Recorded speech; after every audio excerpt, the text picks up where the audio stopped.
tiene que ver con algo que pareciera que está muy de moda, el trastorno narcisista de la personalidad. En la Biblia no vamos a encontrar el concepto de narcisista, el vocablo no existe, pero existe la conducta, por supuesto. De hecho, el primer narcisista que existió en el universo es Satanás. ¿Por qué? ¿De qué se disfraza Satanás? De luz. De ángel de luz. Toda vez que nosotros tratemos de aparentar lo que no existe, lo que no es, que no aceptemos sujetarnos a leyes, a normas, a X autoridad, esto inclusive en la sociedad, el Señor establece jueces, etc. Satanás dijo: subiré, me sentaré en el trono de Dios y seré semejante a Dios.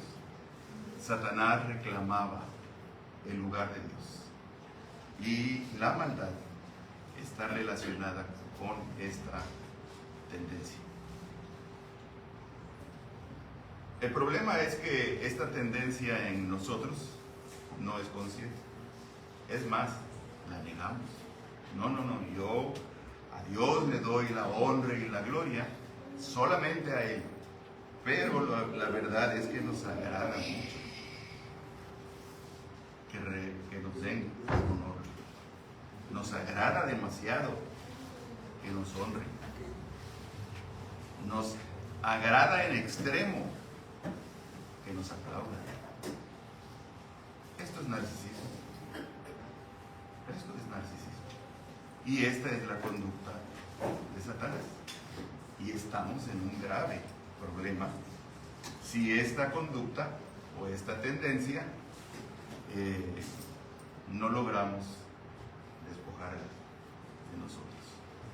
Se puede hacer, necesitamos hacer. Aquí hay un cuadro solamente pues de entrada que puede ayudar acerca de la persona narcisista,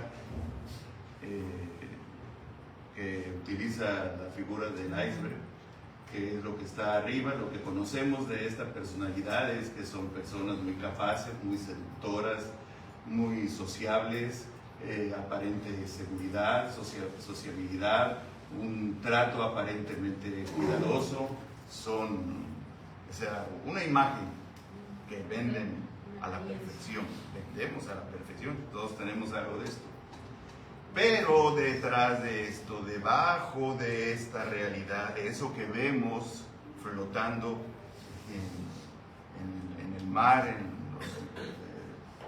en los polos, los icebergs, encontramos la realidad de estas personas. Encontramos celos, falta de empatía, conductas de intimidación y humillación a quienes no hagan como nosotros queremos que se hagan, necesidad constante de atención social, conductas, deterioro de relaciones de pareja, mentira patológica, y el tema de hoy es el mal, ¿y qué más? Y la mentira. Miedo a la soledad, vínculos superficiales o ausencia de amistades auténticas y necesidad de atención. Y agregaría aquí extrema necesidad de atención. Bueno, Romanos 1, 21, 28 y 29 dice lo siguiente: pues habiendo conocido a Dios, no le glorificaron como a Dios, ni le dieron gracias, sino que se envanecieron en sus razonamientos, y su necio corazón fue entenebrecido. Y como ellos no aprobaron tener en cuenta a Dios, Dios los entregó a una mente reprobada, para hacer cosas que no convienen, estando atestados de toda injusticia, fornicación, perversidad, avaricia, maldad, llenos de envidia, homicidios, contiendas, engaños y malignidades. Vamos a orar. Señor, bendice tu palabra. Guíanos a toda verdad. Que podamos, Señor, como iglesia, como familias y en lo personal, ser edificados. Ayúdanos a ser conscientes de nuestra maldad y guíanos con tu Espíritu Santo para someternos a la autoridad de tu palabra. En el nombre de Jesús. Amén. Normalmente se piensa, cuando se habla del mal, que es pues todo aquello moralmente incorrecto, lo pecaminoso, lo malvado. Por ejemplo, ¿dónde están esa clase de personas? Pues en las cárceles. No. Aparte de que también hay mucha gente injustamente encerrada, las personas realmente malas pues andan por todos lados. Son parte de toda clase de grupos humanos, incluyendo iglesias, comunidades de fe como nosotros. Pero el término o la idea de maldad se usa en ambos sentidos en la Biblia. Cualquier cosa que contradiga la naturaleza santa de Dios es algo malvado. Es algo que va en contra de la naturaleza de Dios, en contra de su voluntad. El comportamiento malvado incluye el pecado cometido contra otras personas. El asesinato tiene un origen en la maldad. El robo, maldad. Adulterio, maldad. El mal cometido contra Dios, incredulidad, idolatría, blasfemia, su origen es maldad. Desde la desobediencia en el jardín del Edén, maldad, porque intentaron o aceptaron tratar de ser como dioses. Recuerdan la seducción de la serpiente. No es cierto, Dios les ha dicho que no hagan esto. No, lo que pasa es que Él no quiere que sean ustedes como Él. Y ellos dijeron, el que quería ser como Él realmente era quien estaba hablando a través de la serpiente. Quería ser Dios. Y desde que logró esto, la serpiente o Satanás a través de ella ha logrado establecer ese espíritu de maldad en todos nosotros, en toda la descendencia, en toda la raza humana.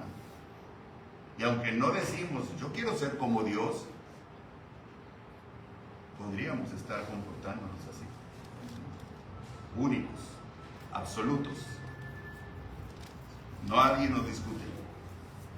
Lo que yo digo se hace. Como yo digo que son las cosas, así son. Y esto lo llevamos a nivel de todas las relaciones, comenzando con las relaciones de pareja, con las relaciones familiares, después vienen los hijos, con las relaciones en comunidades como en la iglesia, y en toda clase de grupos humanos. Aquellos que caen en un comportamiento malvado suelen empezar lentamente. No es de que alguien está escondido así, se quita la capa y se quita la máscara. No, se comienza de manera lenta. Pablo muestra la trágica progresión a más y más maldad en Romanos capítulo 1. Todo comienza con el rechazo a glorificar a Dios o darle gracias a Él. Y termina cuando Dios los entrega a una mente depravada. Si no entendemos que hay maldad, y Dios nos advierte, nos confronta con su palabra, escuchamos mensajes, testimonios, vemos cambios de personas, etcétera, o descubrimos, nos damos cuenta que estamos haciendo algo mal, que estamos dañando a otra persona. Si no lo entendemos y hacemos cambios, Dios nos va entregando a una mente depravada, como lo advierte aquí en este texto. Y permite que el individuo sea lleno de toda clase de maldad. Maldad y mentira. Hermanos, hay una asociación muy estrecha entre ser malos y ser mentirosos. La maldad necesita de la mentira, del engaño, de su esencia. La persona buena es transparente, la persona que anda en Dios, que está en Cristo, es transparente. Se muestra como es. Y cuando hay algo que no es correcto, lo reconoce y pide perdón si esto está o ha causado daño.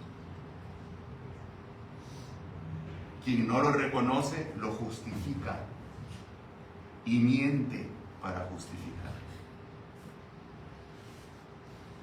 Las palabras apariencia e imagen y hacia afuera son cruciales para comprender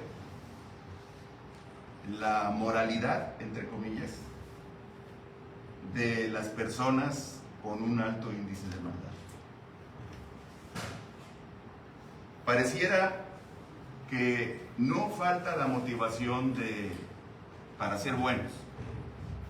¿Quién no quisiera aquí ser bueno? O sea, crecer en bondad, ser aprobado por Dios. Pero ¿sabe qué? Es más fuerte el deseo de aparentarse. Nos gana más la necesidad de apariencia. Entonces, seguimos siendo malos. Seguimos actuando con maldad en ciertas áreas de nuestra vida, sobre todo cuando no nos ven. Y donde nos ven, aparentamos bondad. Donde nos conocen, somos muy cristianos, bendecimos, el Espíritu Santo está en nuestro lenguaje. Pero no es cierto. Es falso. Porque es muy esquizofrénico. Una persona esquizofrénica es una persona doble, que vive dos realidades. Es una persona loca, trastornada, ¿no? De su mente. Vive dos realidades. Y los cristianos estamos locos cuando queremos vivir dos realidades. O somos o no somos.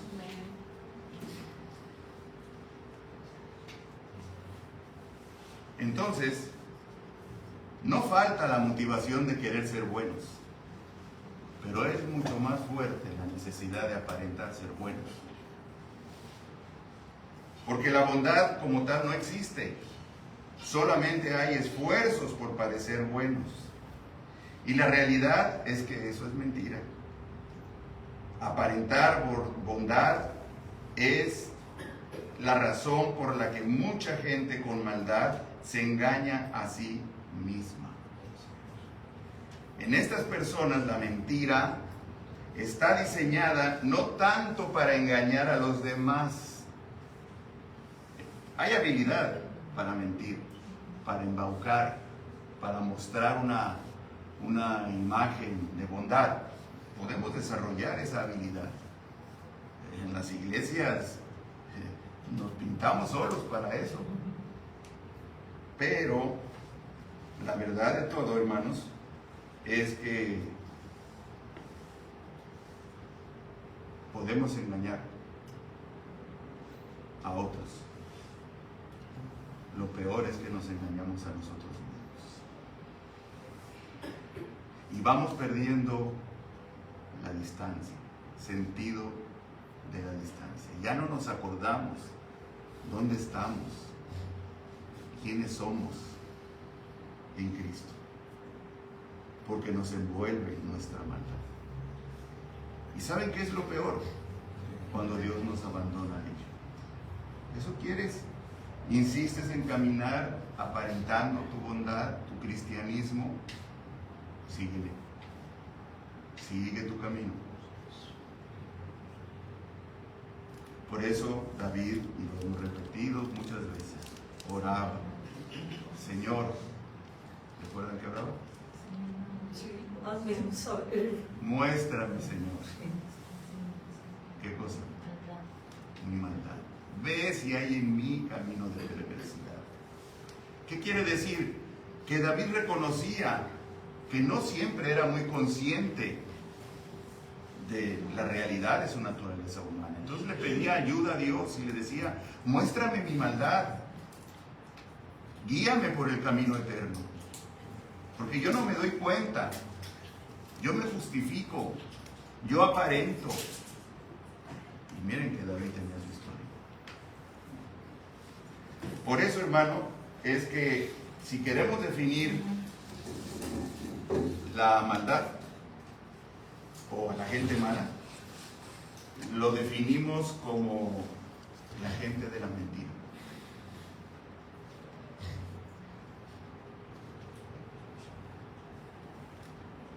Lo hemos comentado tantas veces.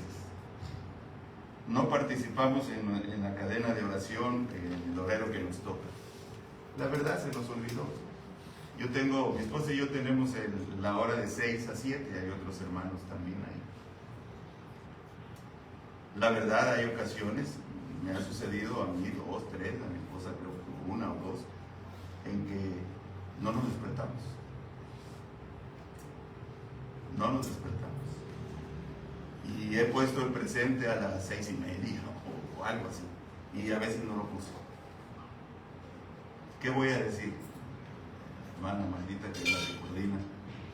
Hermana, no me acordé, no me desperté. No sonó la alarma, porque si pongo la alarma, porque si no la pongo no me despierto. Pero no es que no servía el internet, no tuve señal, no, nos justificamos. ¿Qué quiere decir eso? Que guardamos la apariencia. Y esta maldad se nota de las maneras más sencillas. Estamos en un agarrón tremendo dentro de la casa. Pleitazo. Vuelan platos. ¡Pum! Y de repente tocan al timbre. ¿Quién será? Ay. Hola, hermano, ¿cómo estás? ¿Qué? ¿Cómo? Pues estábamos hace un momento. Eso es maldad. ¿Por qué? Eso es cortesía, es educación. ¿Qué culpa tienen los que nos vienen a ver? Pues no les vamos a decir pásenle el pleito, pero tampoco tenemos que ser cristianos. O no le abrimos, porque no tengo cara. Creo que fue el hermano, en la clase el hermano Fernando decía, es que no conectamos la cara con qué, con el pensamiento. Hermano, yo no le conecto. Yo no conecto. La cara que me ve es mi pensamiento. No tengo habilidad y lucho mucho para desarrollar esa habilidad. Y a esta edad, a estas alturas del partido, pues ya está un poco más complicado, pero aún así seguiré luchando hasta que el Señor me llame. Pero no tratemos de fingir.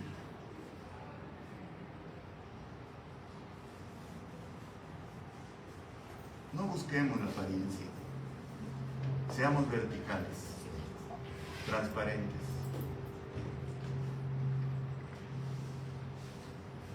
Y eso implica reconocimiento. Sí, soy grosero. Sí, soy jetón. Discúlpame, hermano. No te saludé. Soy de mecha corta. Sí, soy de mecha corta. Sí, soy de mecha corta, está bien. Sí lo soy. Discúlpame. Perdón, hermano, pero dije una mentira. No es cierto que no había señal. Simplemente estaba viendo una película y se me olvidó. O aquello, o lo otro. No tenemos que publicarlo tampoco, pero hay personas indicadas con quien tenemos que aclarar algún tema, algún punto. Pero ser transparentes. ¿Por qué no lo somos? Porque es más fuerte la motivación por aparentar ser buenos que en serlo. Es más fácil aparentar, ¿no es cierto? Por eso dice Proverbios 14:8 que los necios se engañan a sí mismos. Una de las características de las personas malas es que siempre fracasan en ponerse a pruebas. Esto es muy importante, ¿saben? Nunca esperemos de una persona mala, con cierto nivel de maldad, que se va a autoevaluar, que va a tener una autocrítica. Olvídese, hermano. Olvídese, nunca va a suceder. ¿Por qué no? Es inútil si en una confrontación, si es de pareja o si es familiar o algo semejante, laboral, se trata de probarle a la persona que hizo mal, que no está bien. Olvídese, nunca lo va a lograr. Una persona así jamás va a aceptar que está mal. ¿Por qué no? Porque no puede. No tolera, no soporta estar mal. Para estar mal tiene implicaciones de rechazo, de cosas que no pueden manejar, emociones, sentimientos que no pueden manejar por X razones.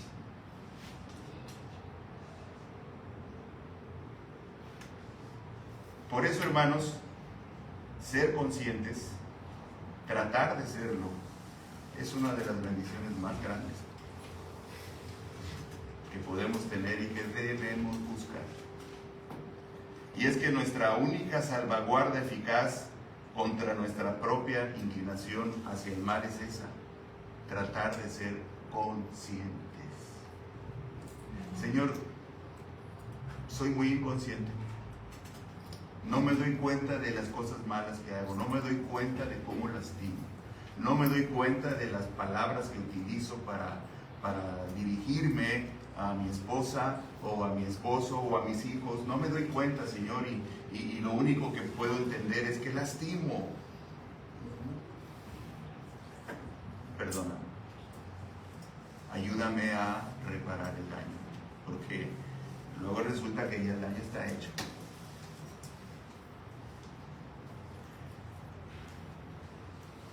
Dice Proverbios también que la ciencia del prudente está en entender su camino, mas la indiscreción de los necios es el engaño.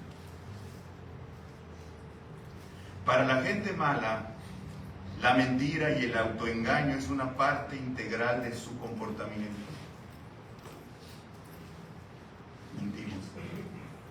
Mentimos. Ya no nos damos cuenta cuando mentimos. Ni siquiera nos damos cuenta que mentimos para salvaguardar nuestra imagen, para que no digan mal de nosotros.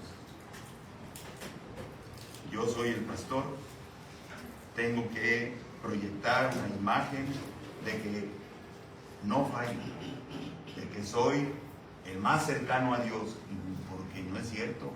A veces me siento mal, muy mal. A veces no tengo ganas de orar. De verdad, a veces no tengo ganas de orar. He aprendido que de todas maneras oro. Y ya en el proceso va cambiando mis sentimientos o mis emociones. A veces estoy muy enojado. Mi esposa y yo nos enojamos, y mucho. Yo me enojo mucho con ella y ella se enoja mucho conmigo en ocasiones.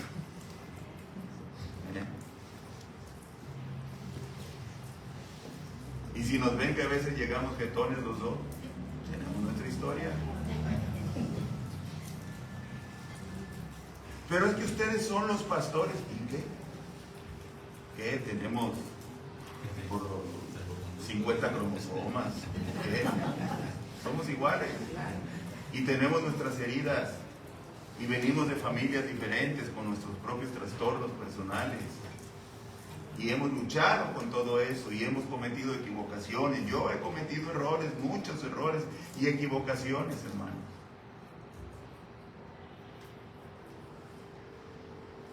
Y cuando hemos tenido reuniones de varones, que ya, por cierto, vamos a tener estas reuniones próximamente, con los varones tenemos unas charlas muy buenas y hablamos entre varones, como varones, cosas de varones. Aunque no lo crean, hermanos. Así que hermanas, manden a su marido a la reunión de varones. Cuando oiga, va a haber reunión de varones, mándenlos. Mándenlos. Sí.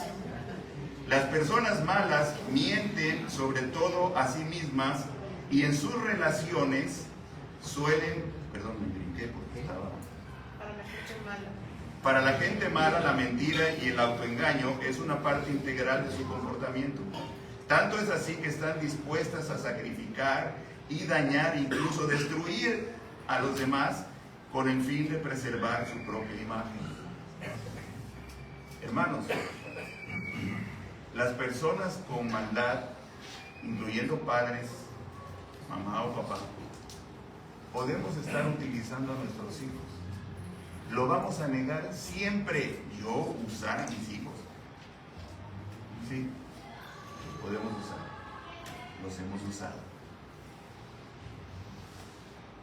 Y debemos ser conscientes de ello. Queremos apoyarnos en ellos. No, los hijos no son para apoyarnos. Los hijos son para apoyarnos y que agarren rumbo y se vayan. Quedar en su camino. Pero no tenemos por qué apoyarnos en ellos y ellos no tienen que cargar con nosotros. Ninguno. Ni con mamá ni con papá. Ninguno. Esta conducta es característica, la idea de preservar su propia imagen, de un trastorno narcisista de la personalidad, que por definición es de naturaleza maligna, ya que busca su propia gloria y reclama de su entorno el reconocimiento y el aplauso.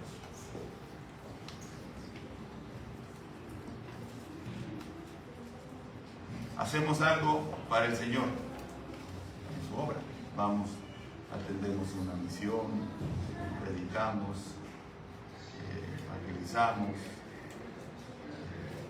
participamos en el culto y esperamos que los hermanos nos reconozcan. Si lo hacemos para Dios, los hermanos no nos tienen que reconocer nada. Es que nos critican, además nos critican. Es cosa de ellos. Yo lo hago para el Señor.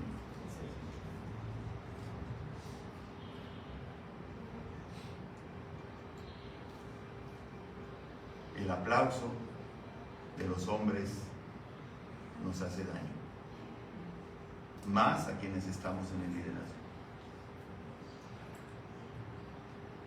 Por eso, y lo he dicho aquí, cuando alguien, y lo sé que lo dice con buenos sentimientos, de mis hermanos a lo largo de algunos años, refiriéndose a mi persona, que soy un gran pastor, y que, no, hermanos, no para nada.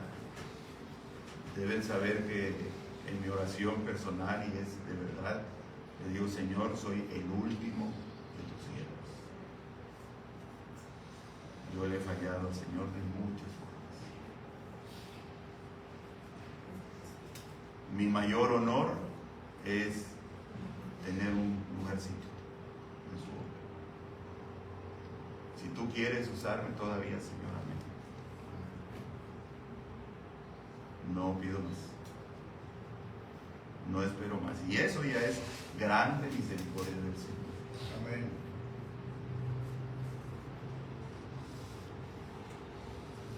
Las personas malas entonces mienten sobre sí mismas y sus relaciones suelen ser controladoras, posesivas y, escuche bien, hasta sádicas.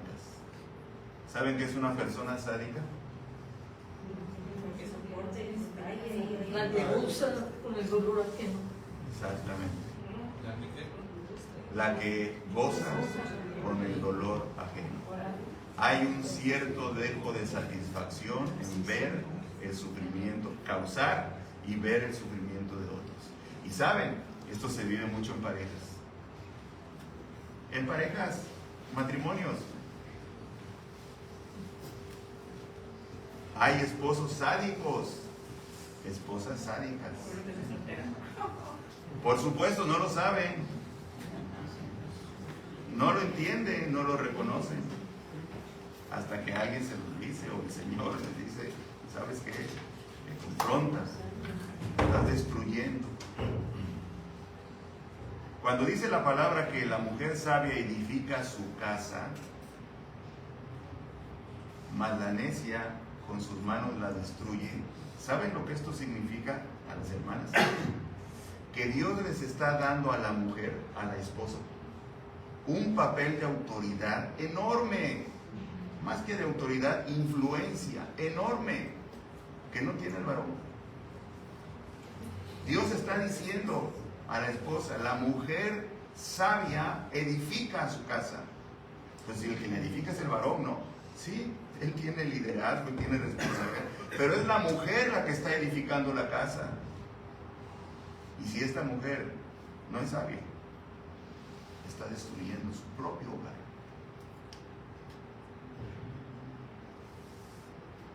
Y esto es el pan de cada día.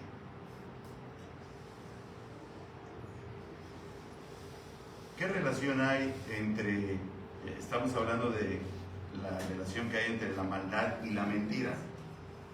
Ahora, hay una relación muy estrecha entre la verdad y el sufrimiento.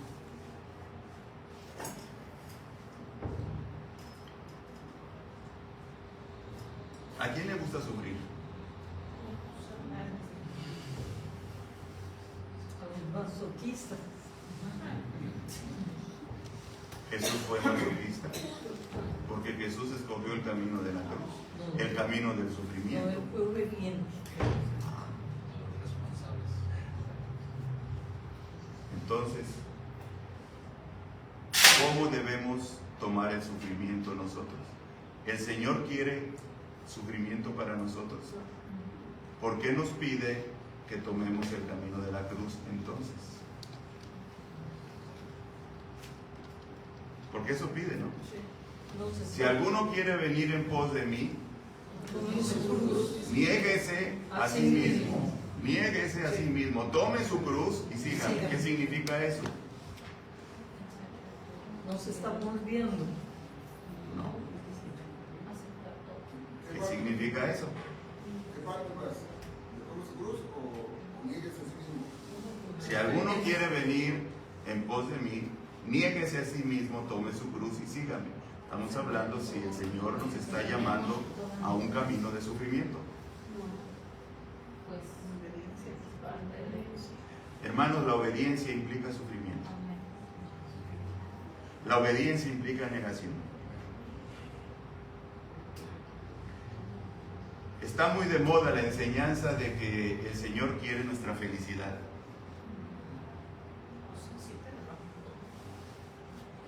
La teología de la prosperidad, etcétera, etcétera. Los cristianos no tenemos por qué sufrir. No buscamos sufrir. No buscamos flagelarnos como los monjes en la antigüedad que creían esto. Martín Lutero se metió a un convento y quería dominar su propia carne y se flagelaba conforme a la costumbre de aquel tiempo, hasta que entendió que nada de lo que él hiciera por tratar de doblegar su carne era suficiente, porque Cristo ya había hecho todo. Sin embargo, si algo quiere el Señor de todos nosotros, es que aprendamos a renunciar a nosotros mismos y escojamos el camino angosto, que implica un camino de negación. Dejar deseos y todo eso. Y muchas cosas, y más allá. Le voy a poner un ejemplo. En el matrimonio, no siempre todo es romance. Comienza con romance, pero va pasando muchas etapas a lo largo de los años. Llega un momento en que muchas cosas se van secando por falta de cultivo, pero se van secando. Y entonces muchas parejas dicen, no, se acabó el amor, ya no podemos seguir adelante. Ya no. Y menos si surge por ahí un tercer prospecto que ofrece muchas cosas. No, pues hay más emoción por acá que si sigo por acá. Como si cuando se le acaba al carro la gasolina lo dejamos tirado. O lo dejamos tirado. ¿Qué hacemos? Lo cargamos de gasolina. En el matrimonio la negación se aplica justamente así, que aunque queramos salir corriendo, aunque creamos tener motivos suficientes, Dios nos llama a permanecer por obediencia.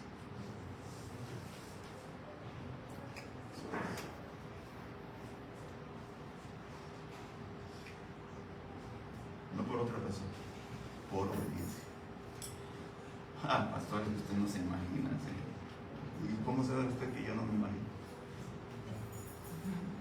¿Usted cree que soy una perita en dulce o que la hermana Yolanda es una perita en dulce? Los dos somos bien amargositos también cuando queremos. Somos seres humanos.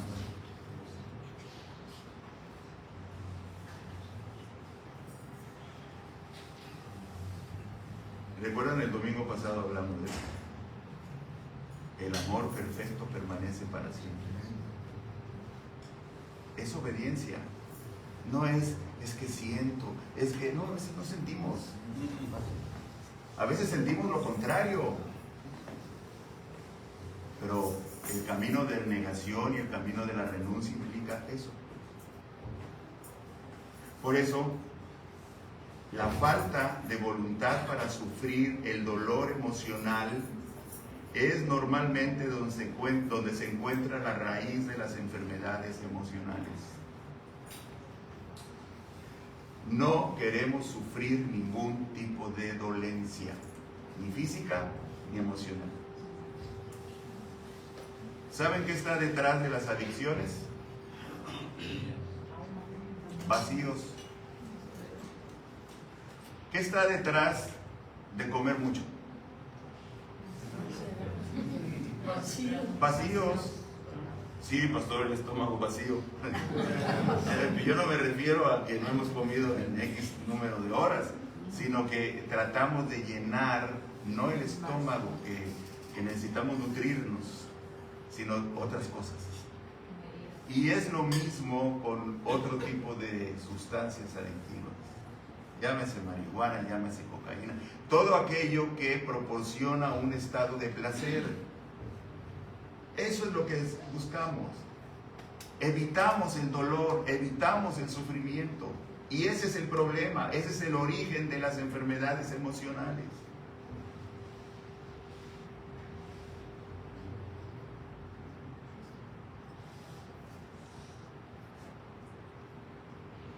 Los que experimentan plenamente la depresión, hermanos, fíjense esto. Hay quienes viven deprimidos y lo manifiestan. Están en dudas continuas. Están confundidos, aún en su fe, es que no sé, es que... Y lo manifiestan. O están desesperados. Quizás estas personas son mucho más saludables que aquellos que generalmente son autocomplacientes y satisfechos consigo mismos. Le dan rienda suelta a todo lo que quieren hacer. Y especialmente cuando se trata de no aguantar a una persona que no quiere aguantar. Eso es muy común.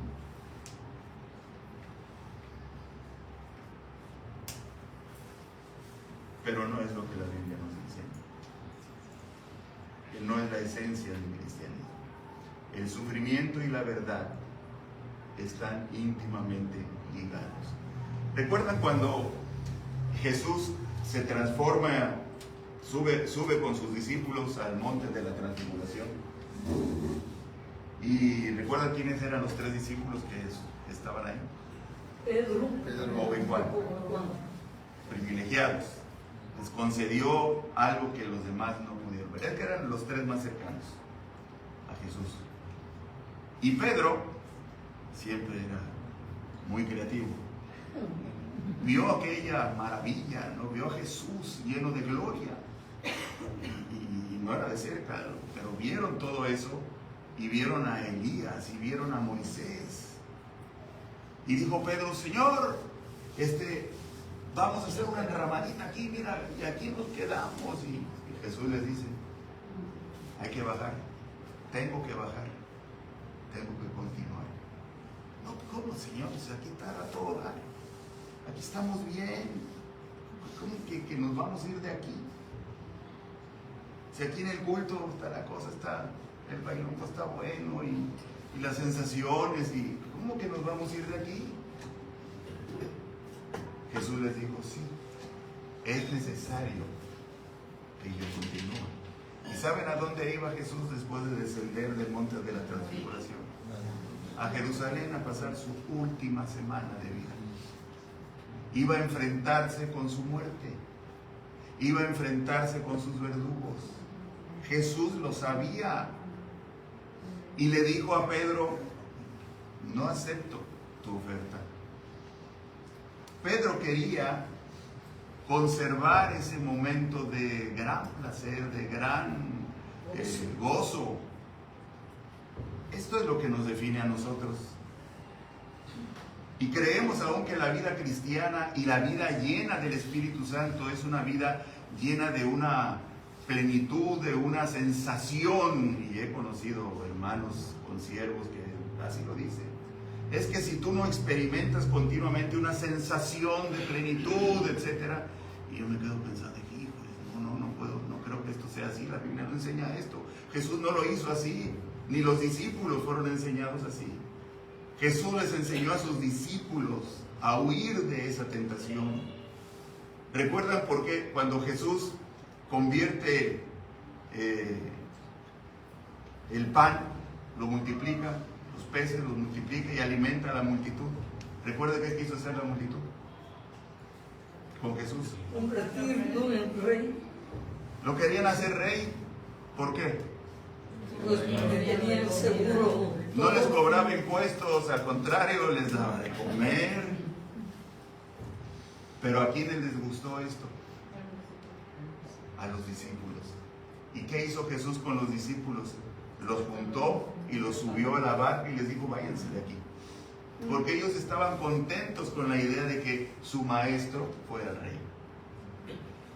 Pero Jesús les dijo: no es así. No quiero esto yo. Ya sabemos, su reino no era de este mundo.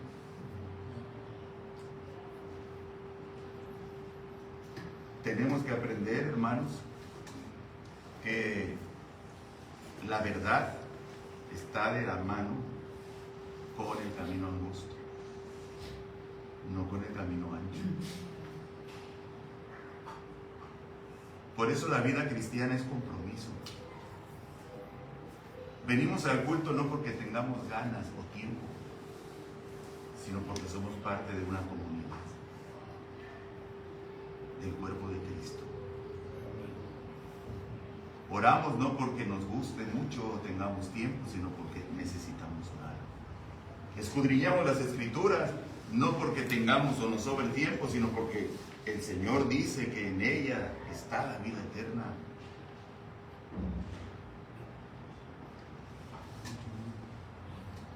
La negación del sufrimiento es, de hecho, la mejor definición de la enfermedad. Mi padre hacía pesas. Tenía en la terraza siempre sus pesas, sus mancuernillas. Y todas las tardes que llegaba de su trabajo, antes de irse a dar clases o a estudiar, hacía pesas. Y yo lo veía que y me animaba que yo le entrara a eso, y mi madre era sobreprotectora conmigo. No sabía en ese momento que él no era mi padre biológico, me estaba sobreprotegiendo mi madre. Y él, ven, mira que yo lo veía que pujaba. Y yo decía, no, pero eso está muy difícil. pero él cuidaba su físico, su intelecto, era muy disciplinado. Yo no aprendí eso de él. Aprendí otras cosas buenas, pero no aprendí eso. Y no voy a decir por culpa de mi madre, porque yo la tuve allí. Lo tuve allí, pero aprendí otras cosas muy buenas. Necesitamos aprender el orden y la disciplina, hermanos. El camino angosto implica sufrimiento, negación, renuncia. No todo es pereza, es comodidad. La vida cristiana no es eso. Es lucha, es trabajo, es dificultad, es agonía en oración.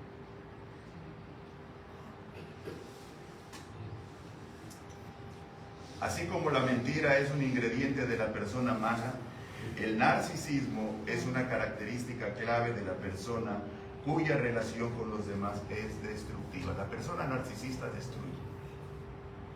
destruye las relaciones. No es capaz de mantener relaciones duraderas. Tiene mucha dificultad.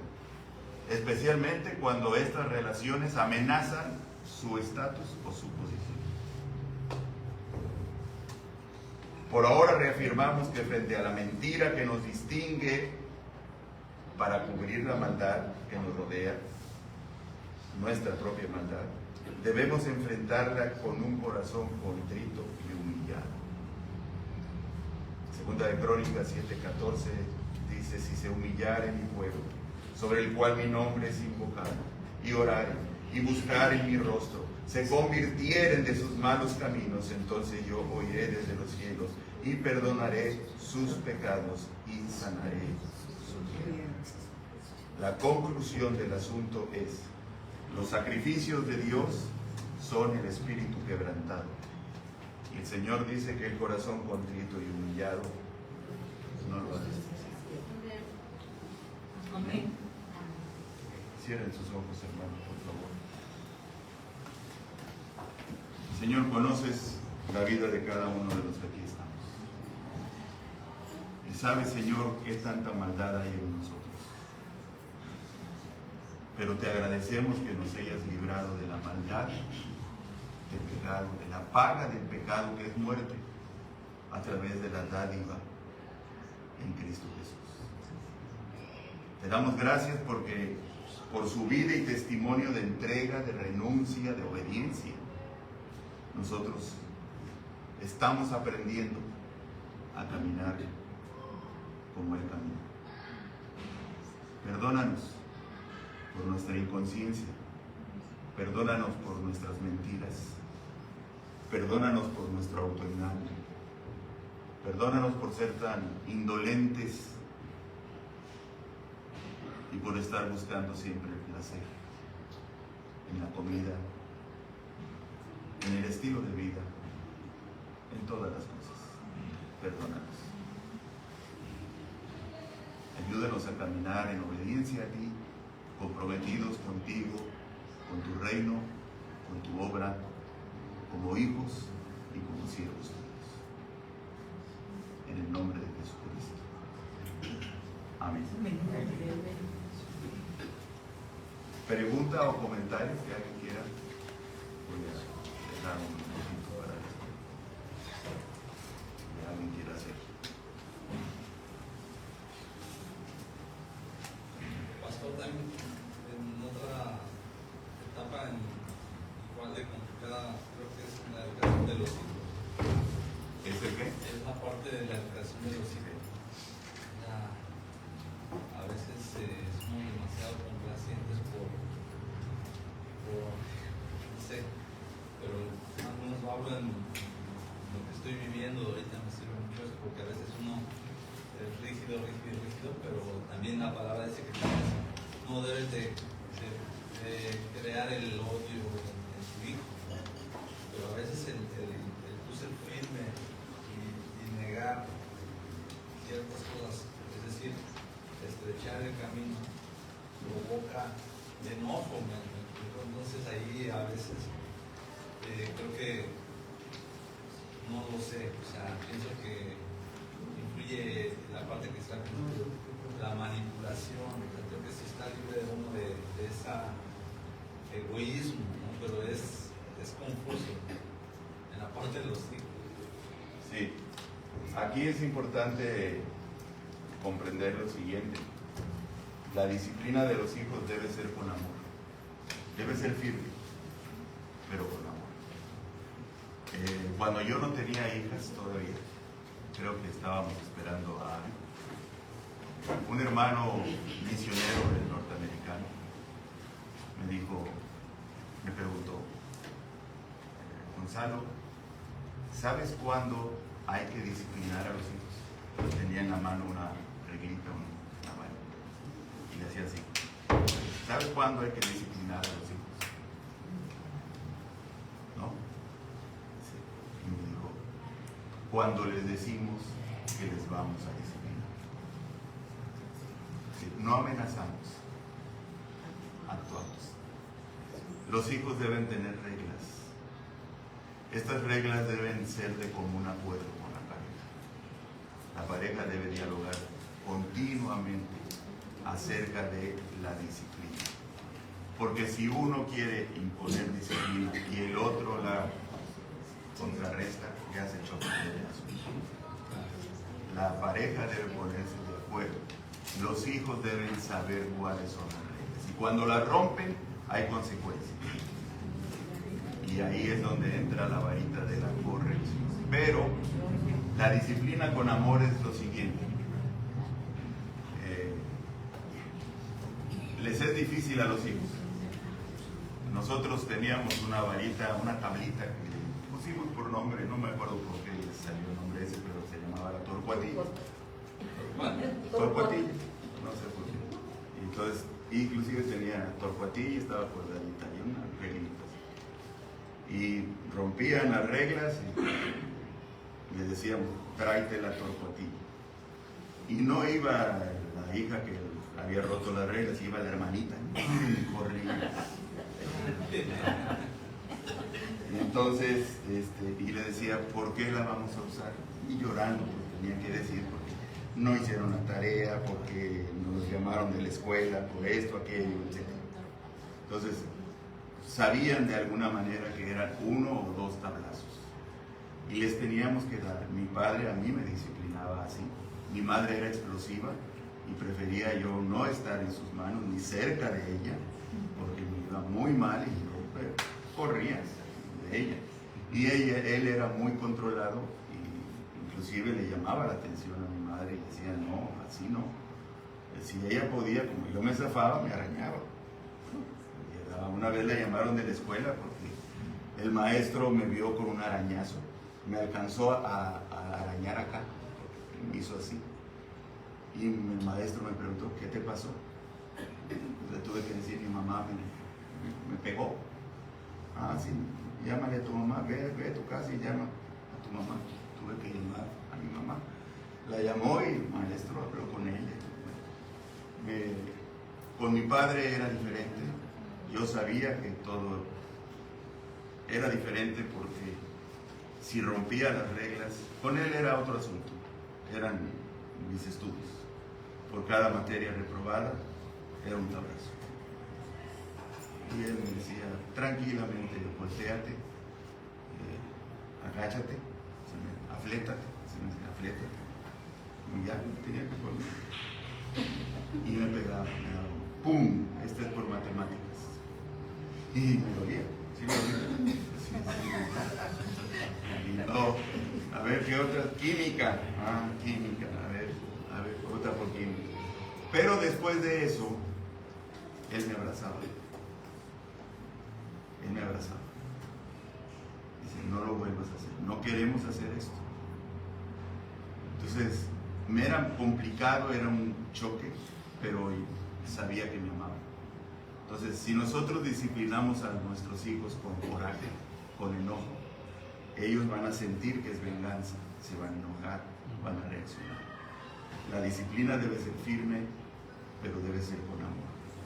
Debemos disciplinarlos y abrazarlos. No van a querer, nuestra hija Graciela hacíamos eso y pues, no se zafaba y salía corriendo porque se sentía muy indignada, ¿no? Por la disciplina, ¿no? Pero que sea con amor. Hay muchos más temas. Tengo un material, por cierto, quien esté interesado en abuelos que tengan nietos o padres que tengan hijos pequeños, tengo un material por ahí que se llama Los hijos, alegría o alboroto en el hogar, y es toda una instrucción bíblica acerca de cómo disciplinar a los hijos. Y una cosa al final sobre esto: nosotros no educamos a los hijos para tener éxito en la vida. No educamos a los hijos para que sean buenos hombres o mujeres. Educamos a los hijos para obedecer. Si nos obedecen, a nosotros van a obedecer a Dios en su palabra. ¿Okay? Acuérdenme y se los envío.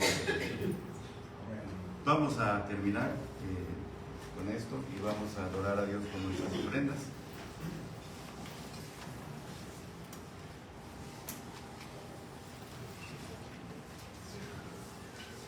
Vamos a orar, hermanos, por nuestros días, nuestras ofrendas. Cerramos nuestros ojos y digamos al Señor: Señor, te damos gracias porque tú eres bueno, Señor, porque tú eres real, porque hasta el día de hoy, Señor, tú has estado